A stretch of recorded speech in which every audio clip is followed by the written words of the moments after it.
Picture this. I'm 22, a rookie paramedic, standing in a stark hospital room, gripping a buzzing cast saw. My hands are steady, but my heart's racing.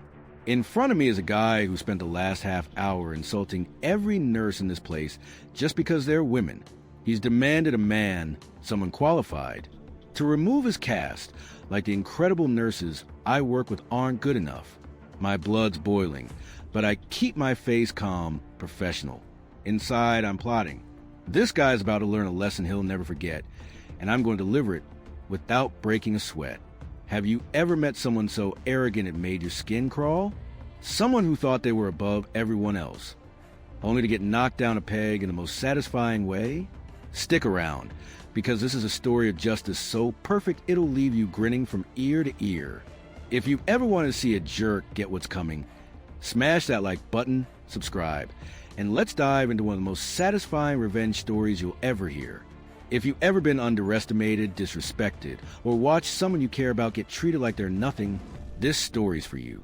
It's about standing up for what's right, serving a cold dish of karma, and doing it with a smile. Do me a favor, hit that like button if you're ready for a tale of sweet justice. Subscribe, ring the bell, and get ready. You're about to hear how I turned an arrogant patient's world upside down without him even realizing it until it was too late. Let's get into it. It's 2011, and I'm fresh out of paramedic school, working my first real job at a small hospital in a sleepy town. The place isn't fancy, just a cluster of beige buildings with chip paint and hallways that smell like antiseptic and stale coffee.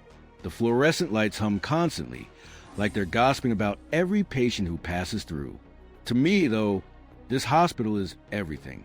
I'm a kid in a candy store, soaking up every chance to learn, to prove myself.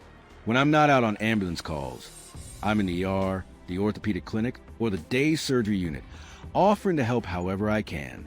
I change linens, restock supplies, even make coffee runs to the shop down the street. No charge, just a grin.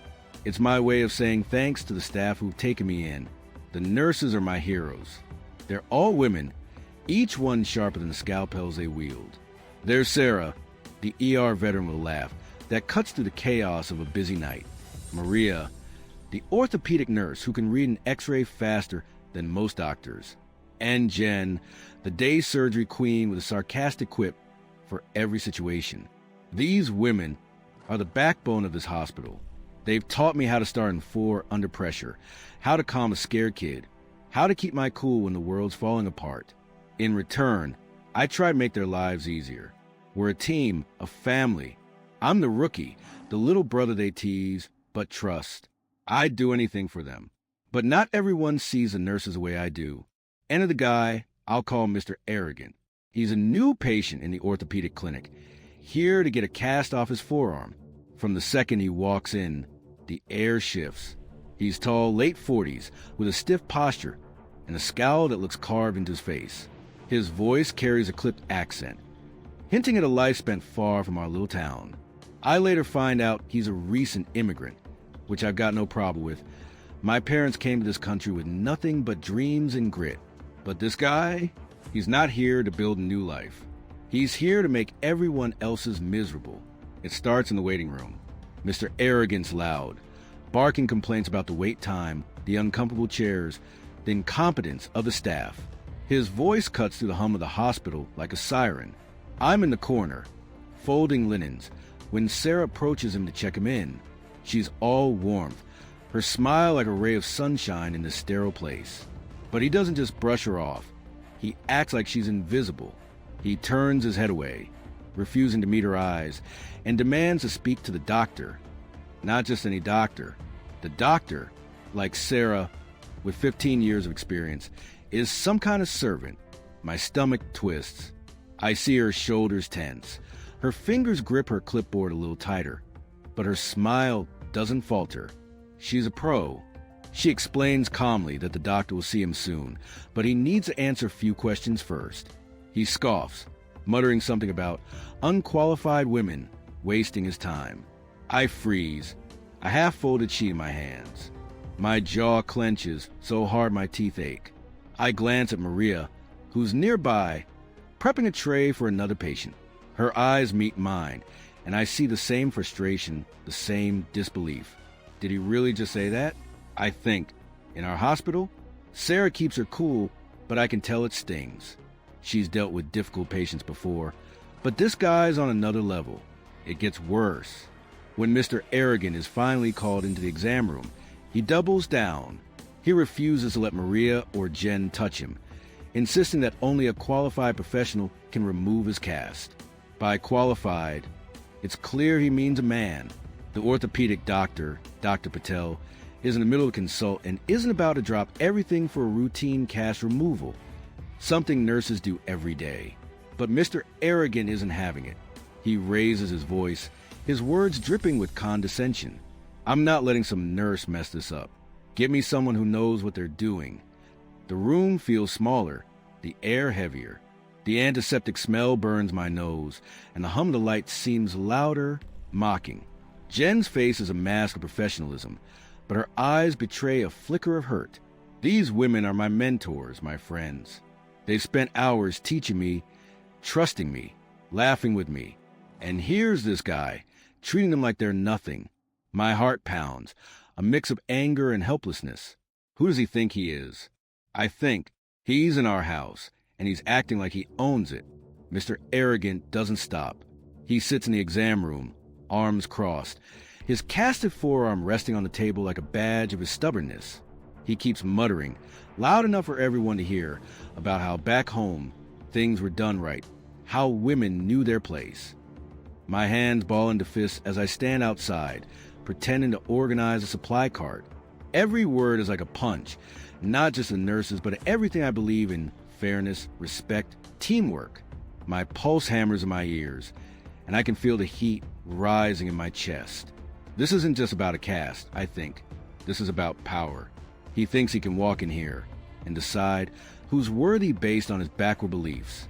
Dr. Patel finally sticks his head in, his face tired but firm. The nurses can handle this, he says, already turning back to his other patients. Mr. Arrogant's face twists in disgust. This is unacceptable, he snaps. I demand someone qualified. His voice echoes down the hall, and I see Jen flinch just for a second before she catches herself.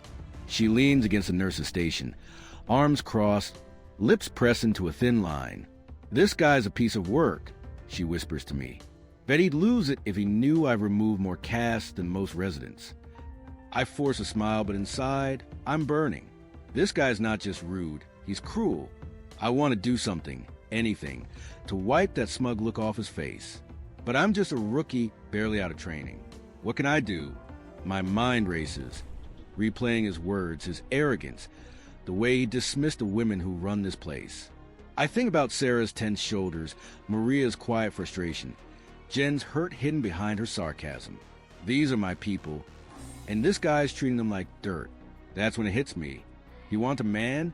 Fine. He'll get one. Me. I've been helping in the ortho clinic for weeks, and I've removed dozens of casts. It's easy. Line up the saw, keep your hand steady, let the tool do the work. A kid with a crayon could do it, but I'm not going to tell him that. Instead, I see a chance to turn his arrogance against him, to make him squirm. My heart's still racing, but now it's not just anger, it's excitement. A spark of mischief ignites in my chest, and I can feel a grin tugging at the corners of my mouth. Oh, this is going to be good. I glance at Jen, who's watching me with a raised eyebrow. She can tell I'm up to something. You want to take this one? She asks, her voice low, a hint of a smirk playing on her lips. Yeah, I say, my voice steadier than I feel. Let me handle him. She nods, her eyes glinting with approval. Go get M, kid.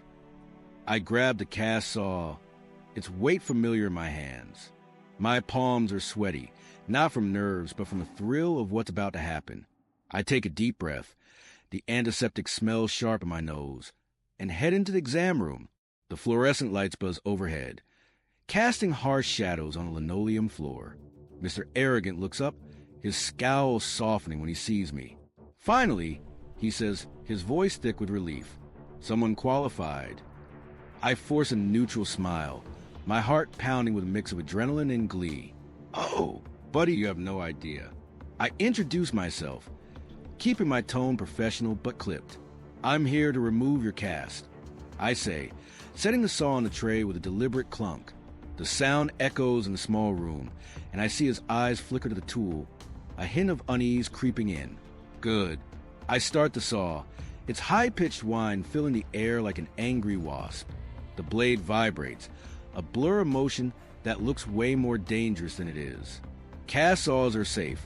They oscillate, not slice, designed to cut plaster without touching skin. At worst, they tickle. But to someone who doesn't know that, it looks like something out of a horror movie. I can feel his gaze on me, assessing, judging. I begin cutting, slow and steady, the plaster cracking open like a fault line. The room smells of dust and antiseptic, the air thick with tension. My hands are steady, but inside, I'm buzzing with anticipation. About a quarter of the way through, he speaks again, his voice smug. Good to finally have someone who knows what they're doing. That's it, the match that lights the fuse. My blood surges hot and sharp, but I keep my face neutral, my eyes locked on Cast. You think you're so smart? I think. Let's see how you feel in a second. Without looking up, I let my voice drop to a casual, almost bored tone. I don't know what you mean. I say, I drive an ambulance. This is my first time doing this. The room goes silent, except for the whine of the saw. His body tenses, his breath catching in his throat. What? He stammers, his voice cracking. Your first time. I stop cutting, the saw idling in my hand. I look up, meeting his eyes for the first time. They're wide, his pupils dilated with sudden panic. Yeah, I say, shrugging like it's no big deal. I mean, I've seen it done a few times. I'm pretty sure I've got this. His face pales, his mouth opening and closing like he's trying to swallow his own words. You're not qualified, he sputters. You could hurt me. I tilt my head, letting a hint of a smile tug at my lips. Oh, you're worried about qualifications? I ask, my voice dripping with mock innocence. Would you rather I get one of the nurses to do this? You know, one of those qualified women you didn't want. The words hang in the air like a storm cloud. His eyes dart to the door, then back to me, his jaw tight. He's trapped and he knows it. If he admits he'd rather have a nurse, he has to eat his earlier insults. If he lets me continue, he has to sit there, sweating, imagining all the ways an unqualified ambulance driver might mess this up. I can see the gears turning in his head, his arrogance crumbling under the weight of his own logic. Keep going, he mutters finally, his voice barely audible. I nod, biting the inside of my cheek to keep from grinning. Gotcha. I start the saw again, the whine louder now, almost taunting. I move slowly, deliberately, letting the blade hover just a fraction longer than necessary with each cut. Plastered dust floats in the air, catching the light like tiny snowflakes. His hands grip the armrest, his knuckles white. Every few seconds I pause, inspecting the cast like I'm not entirely sure what I'm doing. I mutter, just loud enough for him to hear. That's interesting. His breathing grows shallow, his eyes locked on the saw. I can practically hear his heart racing. This is too easy, I think. He's doing all the work for me. The saw tickles his skin as it breaks through the final layers of plaster, and he flinches, his whole body jerking. Careful, he snaps, his voice high-pitched, almost desperate. Relax. I say, my tone calm but laced with just enough sarcasm to sting. I've got this. Probably. The cast splits open, revealing his arm. Pale, slightly sweaty, but completely unharmed. I set the saw down with a theatrical flourish, letting the silence settle over the room like dust. Mr. Arrogant stares at his arm, then at me, his face a mix of relief and humiliation. He's been sitting there for 10 minutes, trapped in his own private hell, convinced I was one wrong move away from disaster. And I let him believe it every single second. I lean back, crossing my arms, and give him a look that's equal parts challenge and triumph. All done, I say. No blood, no foul. Guess I didn't need to be a doctor after all. His mouth twitches, like he wants to say something but can't find the words. His earlier arrogance is gone, replaced by a quiet, simmering embarrassment. He mutters a grudging, "Thank you," and grabs his jacket, avoiding my eyes as he shuffles toward the door. I watch him go, my heart still pounding with the thrill of it all. That's what you get, I think. Talk down to my friends? I'll make you sweat for it. As he passes the nurse's station, Sarah and Jen are there, their faces carefully neutral, but their eyes sparkling with suppressed laughter. I catch Jen's gaze, and she gives me a subtle nod, like she knows exactly what I did. A rush of warmth floods my chest. Pride, relief, camaraderie. I didn't just remove a cast. I stood up for my team, for the women who've been disrespected, and I did it without raising my voice or breaking a single rule. It's not a loud victory, not a shouting match or a fistfight, but it's perfect. He walked in thinking he could dictate who was worthy, and he's leaving with his tail between his legs, humbled by a 22-year-old rookie who played him like a fiddle. Looking back, that moment wasn't just about getting even.